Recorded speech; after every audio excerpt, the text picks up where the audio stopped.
Methods of providing depreciation, यानी कि methods depreciation को कैलकुलेट करने के लिए कौन कौन से मेथड्स होते हैं। सबसे पहला मेथड होता है straight line method.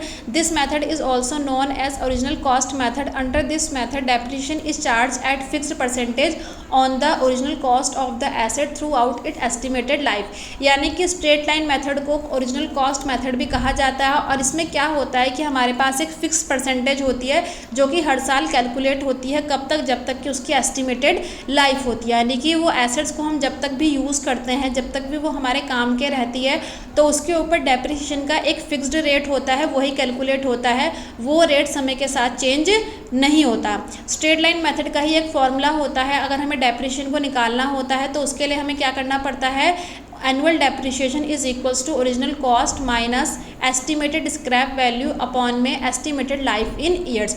Original cost का मतलब होता है कि वो जो एसेट जब हमने मार्केट से खरीदी थी तो वो हमें कितने की पड़ी थी।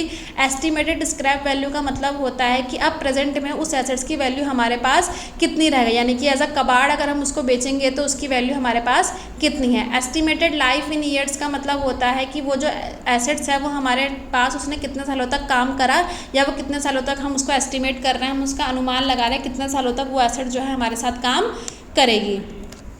नेक्स्ट मेथड होता है diminishing balance method. Under this method depreciation is charge as a fixed percentage on the book value of the assets every year. In the first year the depreciation will be charge at the end of the year on the total cost of the assets. क्या होता है diminishing balance method में कि इसमें जो हमारी percentage होती है वो चेंज होती रहती है, क्योंकि हम वो उसको हर साल कैलकुलेट करना पड़ता है। कैसे, जो भी हमारी एसेट्स की क्लोजिंग बैलेंस आता है उस क्लोजिंग बैलेंस के ऊपर हमें जो रेट होता है उसके हिसाब से दोबारा से डेप्रिसिएशन की वैल्यू क्या करनी पड़ती है, कैलकुलेट करनी पड़ती है, जिसकी वजह से जो डेप्रिसिएशन होता है उसकी वैल्यू हर साल क्या आती है, डिफरेंट आती है। जैसे कि हमने पढ़ा था स्ट्रेट लाइन मेथड में, लेकिन उसमें ऐसा नहीं होता। उसमें जो हमारी जो फिक्स्ड परसेंटेज होती है वो हमारी ओरिजिनल कॉस्ट के ऊपर ही कैलकुलेट होती है, यानी कि जितने में हमने उस मशीन को ख़रीदा था हमेशा उसके ऊपर ही डेप्रिसिएशन कैलकुलेट होता है।